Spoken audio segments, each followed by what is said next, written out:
is even better. But looking at the games from Sunday, in reality, again, the Bills, huge defensively. Again, a lot of injuries on the defensive side of the ball, specifically in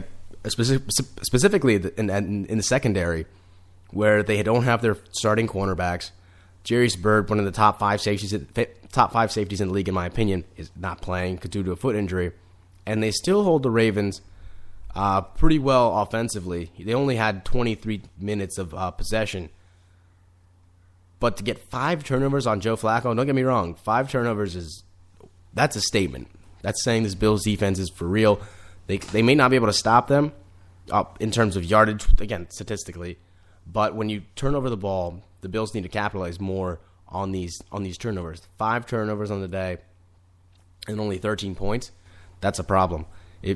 Honestly, this Bills team is really good if they are able to capitalize. And for the Ravens, really a lot of questions on offense. Obviously, Dennis Pitt is out for the year. Anquan Boldin's in San Francisco now. And again, they did not establish the run in the second half. They might have maybe run it once or twice as I was watching the game. And I know they didn't run it at all in the third quarter. Again, Flacco cannot throw 50 passes and be effective. Let's be honest here. For Cleveland, there's a lot of hope. And they're playing the Bills on Thursday night on NFL Network. And this is a Browns team that really is rallying behind Brian Hoyer, the backup quarterback for the Browns. And on the flip side for the Bengals, really, again, a lot of questions. This is a team that was supposed to be picked to go to the Super Bowl this year. And again, for the Chiefs, they're 4-0. Believe it or not, believe it in this, they're 4-0. They have already doubled their win total from last year when they only had 2 wins. That is incredible. And a lot of it obviously has to do with the coaching, number one, and number two, and probably more important, Alex Smith has been an effective quarterback. He does not turn the ball over in critical situations, which is essential, what you need. Again, the title game manager comes a lot with Alex Smith. But really, this is a team that's going to contend with Denver in this AFC West division. And again, when they play each other, it's going to be a really good team, really good matchups. Really, again, specifically that Chiefs defense, who has one of the better safeties in the league, in Eric Berry, and a good linebacking core. And that front line for the Chiefs, it is tough to block against. And again, honestly, like the Seahawks are by far, no question, the best team in the league.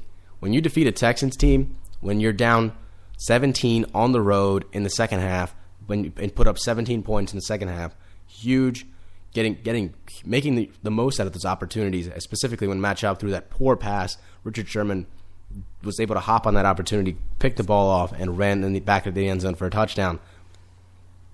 And again, the Texans, for them, costly penalties late, especially that 15-yard penalty on Kareem Jackson for unnecessary roughness that put them in field goal range where Stephen Hauschka kicked the game-winning field goal. This Seahawks team is very resilient. And again, they played a Texans team that is usually pretty sound offensively and very physical defensively. For the Broncos, again, they're 4-0 on the season. Really?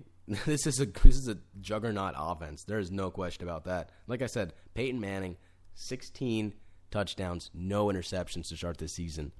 It is phenomenal the way he is being able to move the ball with receivers that, again, they're not, I wouldn't say they're elite other than maybe Demaryius Thomas. Eric Decker's a pretty good receiver.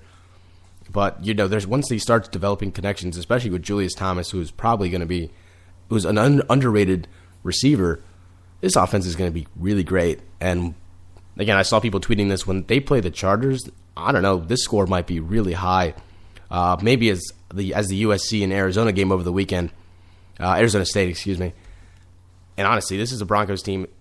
If they can get defensive stops, again, this is a team that, with Peyton Manning at the helm, this is probably one of the top 3 teams in the league.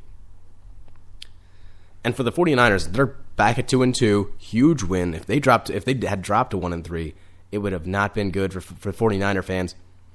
And again, Colin Kaepernick, he has never played a full season of NFL football. This is his first full season as a starter. Alex Smith's in Kansas City. They don't need to worry about it. This quote-unquote quarterback controversy anymore.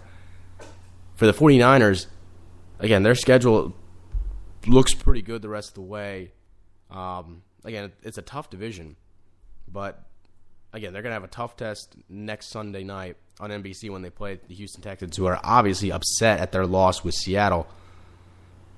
But it's at a home game for San Francisco, so that's good. And then they play an Arizona team who's again, they're able to rally in the fourth quarter with a competent quarterback in Carson Palmer. And then they have Tennessee, Jacksonville, two teams.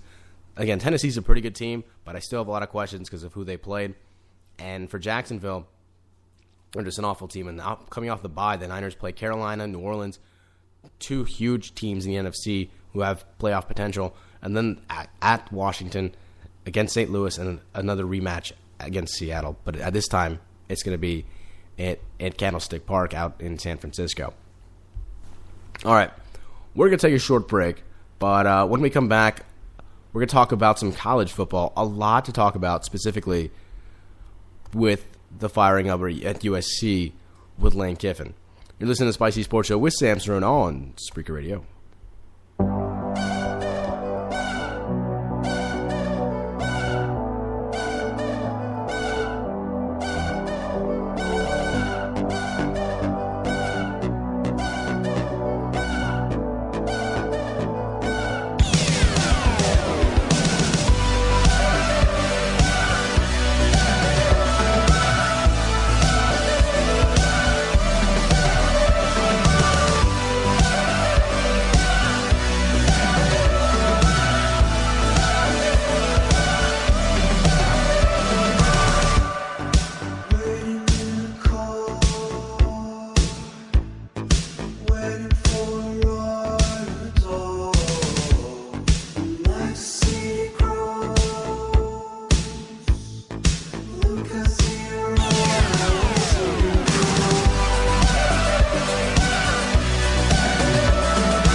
And welcome back to the Spicy Sports Show with Sam Cerrone on Spreaker Radio, coming to you live from Elizabethtown, Pennsylvania. You can tweet at me at scerrone00, SCERON00, or you can email me. You can find my email on my Spreaker account. And again, this is a good show so far. And obviously I'm playing I Love College because we're going to talk about some college football. Some scores from around the country from over the weekend, huge games, and some upsets already heading into conference play where it's really going to get tight, and some of these matchups are have bigger implications in terms of conference and potential national championship implications.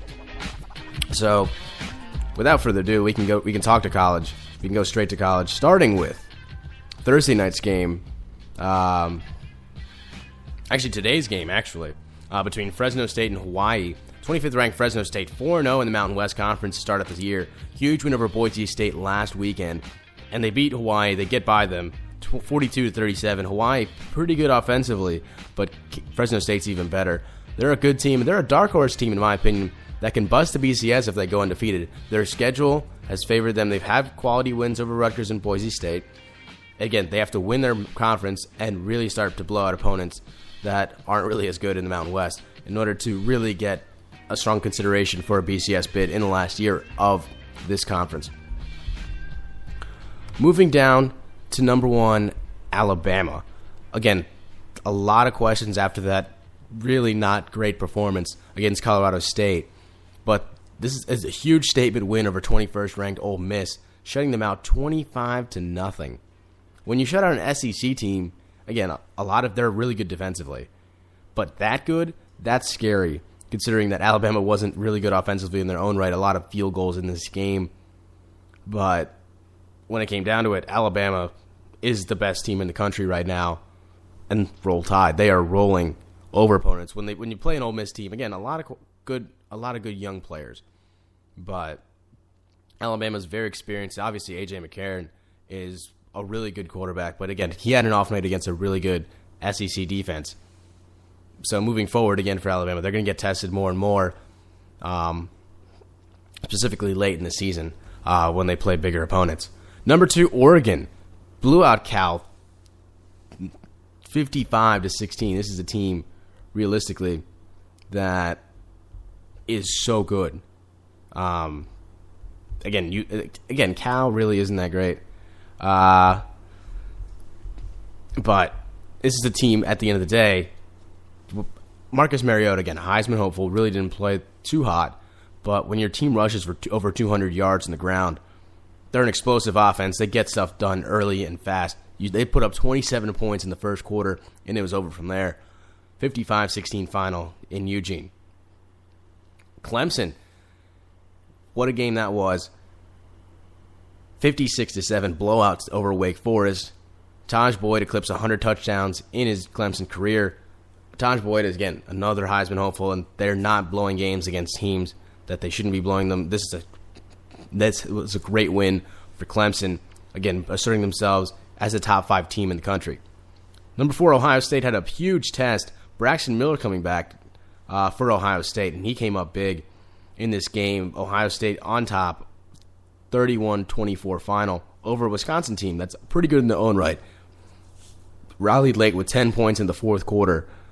But at the end of the day, Braxton Miller is, again, this is why he's probably one of the best players in the country. His dynamic ability to make plays early and often were vital for Ohio State's win.